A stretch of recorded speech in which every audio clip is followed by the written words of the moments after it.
સાક્ષાત પરિબ્રહ્મ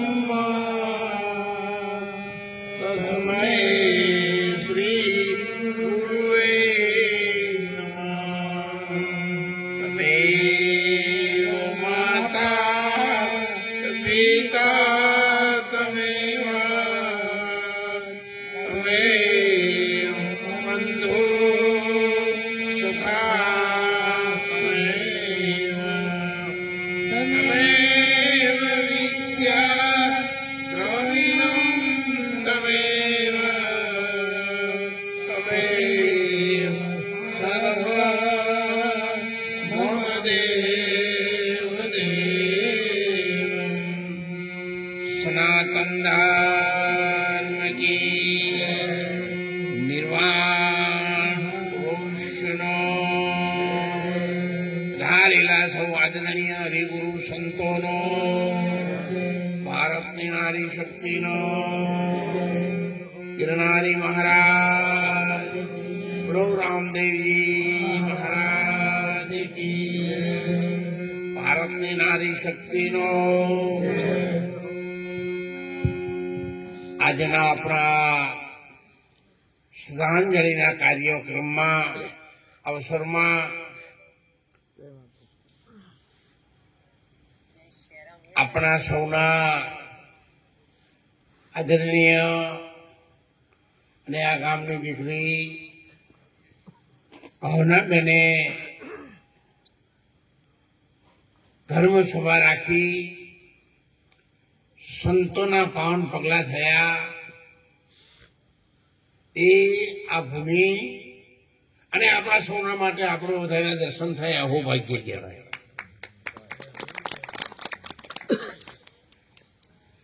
આજના આપણા અવસરમાં આદરણીય વર્ષોથી અમે સાથે છીએ એવા આદરણીય વિષ્ણુરામ મહારાજ, આપણા મંગલનાથજી મહારાજ, અમે ખૂબ સાથે રહ્યા એવા પૂજ્ય અને વંદનીય અજમલ વારસી મહારાજના ચરણજીવી મહારાજ શ્રી પધાર્યા છે વિષ્ણુપુરી. પછી સાવિયાણા ભક્ત મંડળને પણ આપણે વંદન કરીશું.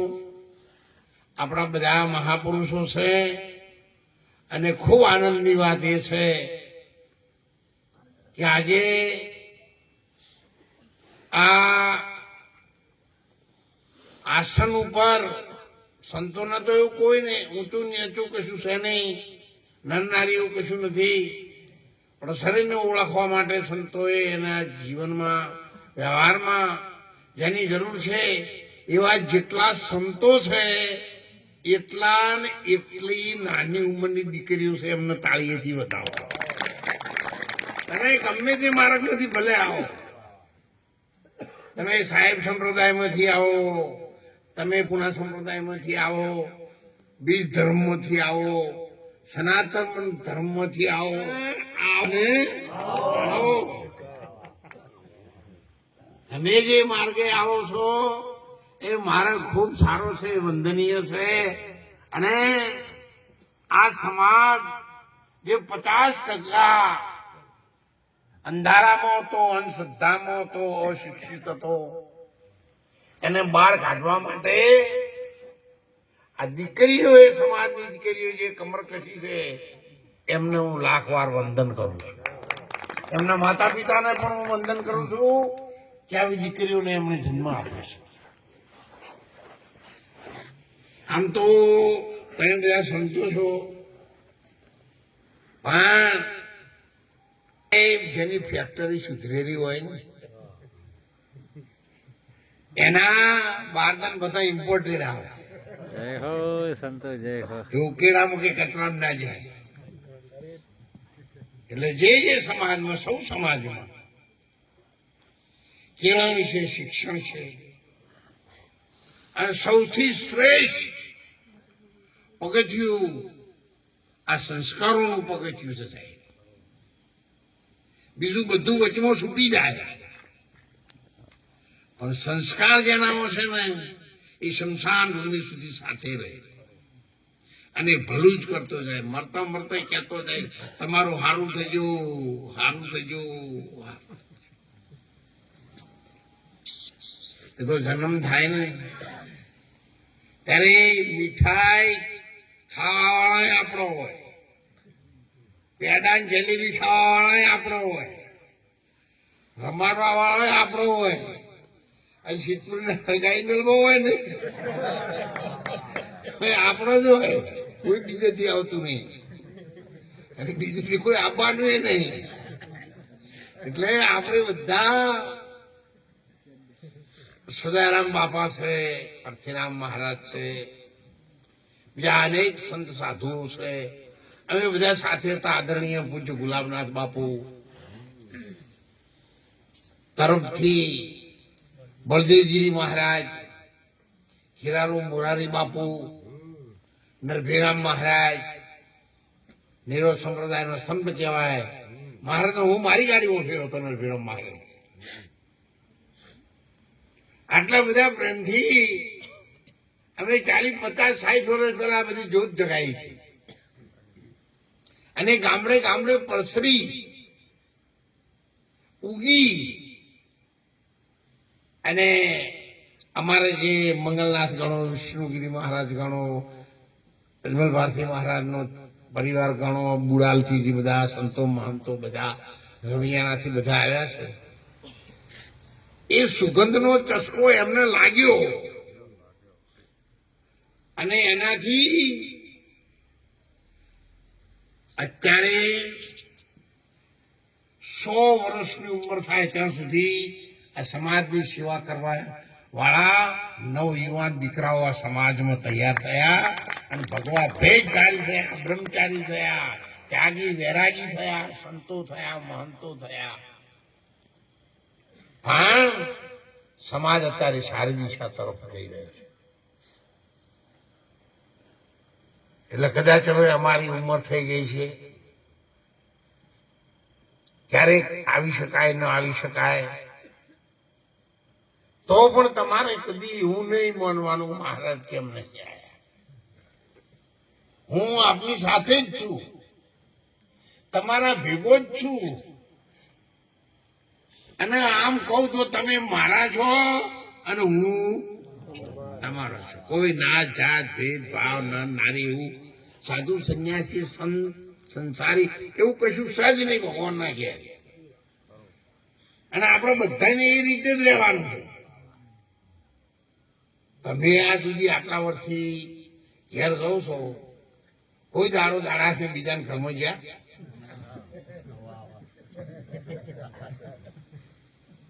આ ઢોરાખા કોમનો ખાડું ગય છે પણ ગોદરે આવું એટલે કોઈની ભેર બીજાને છીલે જાય તો આ ઢોરાને ખબર પડે છે.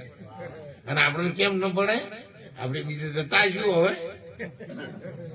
પણ એ સમાજના વ્યવહાર માટે બધું બરાબર છે, પણ સંતોની ભાવનાથી જયારે જવાનું થાય ત્યારે સંતોની દ્રષ્ટિથી જ, સદગુરુની દ્રષ્ટિથી જ આપણે જોવાનું. એ ભાવ એવો જો હવે એવો સમન્વય થવા આવ્યો છે કે આપણને ઘણી જગ્યાએ જરૂર કરતા વધારે બધું પરચુરણ પણ દેખાય છે. અને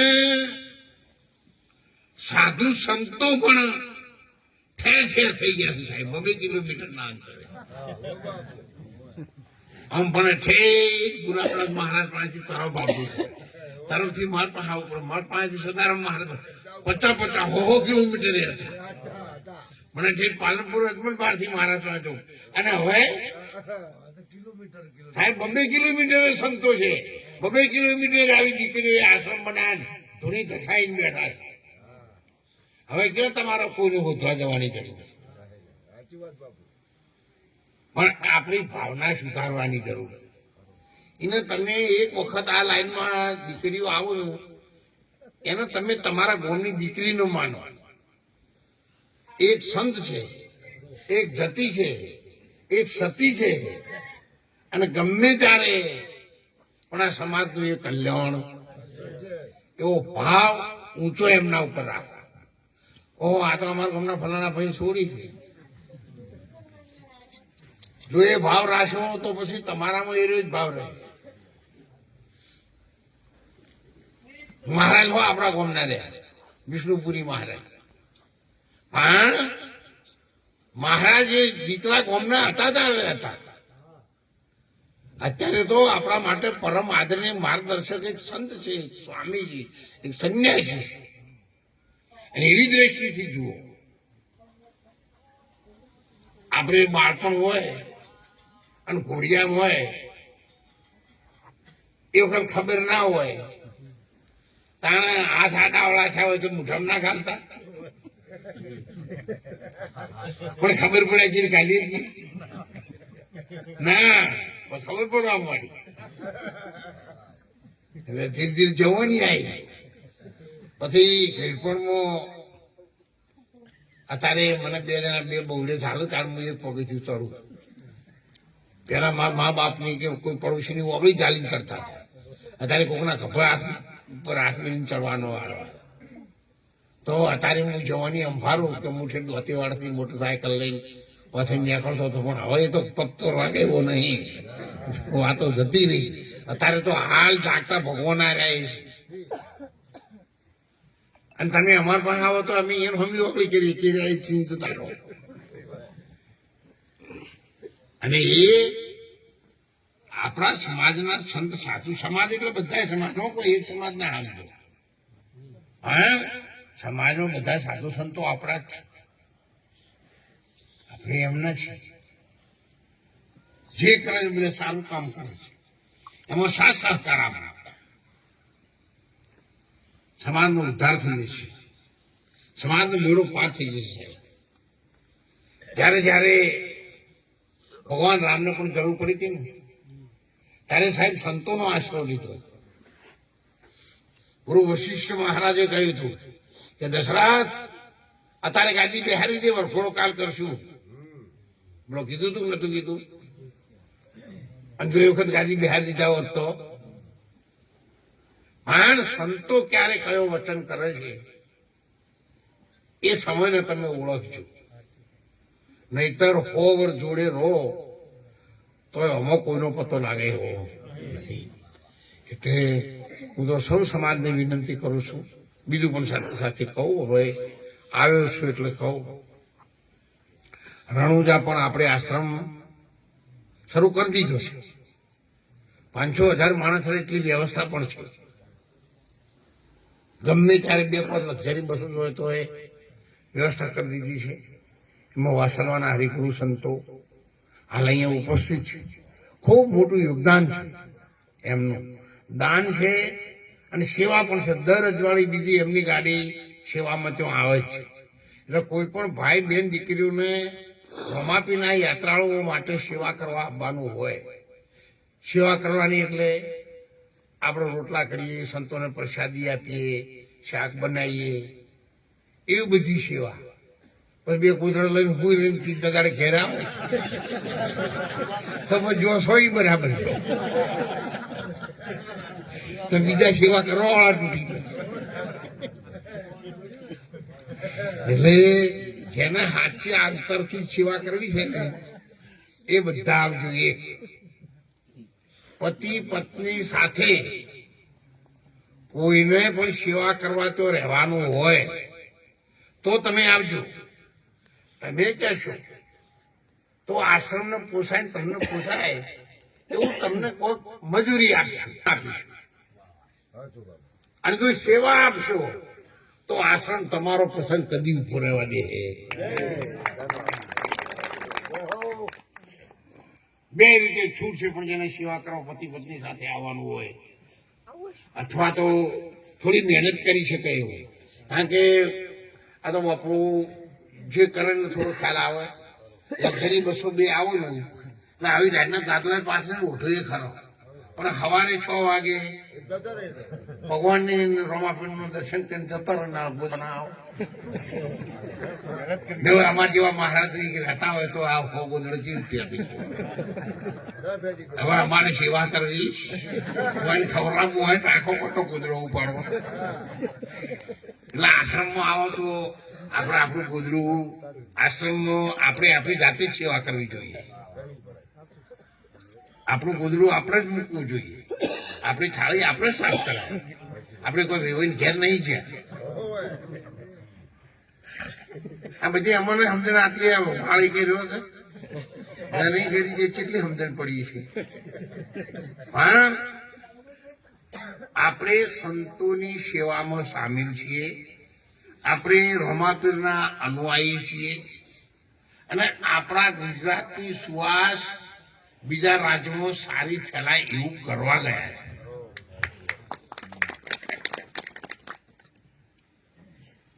એવો સુંદર ભાવ સાથે આવો. પછી તમે આવો ને તો સખત ઠંડી પડે છે, ગરમીમાં ગરમી પડે છે. જો તમારી ગાડીની જગ્યા હોય તો હું તો કહું છું 2 દીકરીના હાલના હશે તોય ચાલશે, પણ 2 પોત ગોદડા મુકતા આવજો. તે તો જમા કરાવજો, બધા વળતો બીજા 2 ઉમેરી ના લાવે.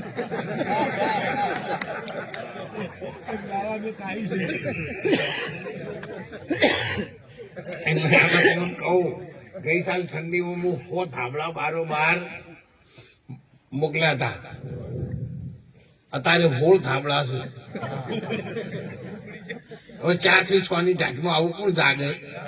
જે ગુરુબાની જાય તે લઈને જાય ને એ રાખે તાર લાવશે. વિશ્વાસ છે પાછો અમને એના ઉપર વિશ્વાસ છે. એ રાખી નહીં પણ જાણે ફેર આપશે તારે લાવશે. એટલે આવા બધા ખારા બધા જુદા જુદા અનુભવ તો થવાના જ છે. એટલે બધાની વિનંતી છે એમનો સહયોગ આપજો. તનથી, મનથી અને ધનથી. તમને ભગવાને આલ્યું હોય તો 5 રૂપિયા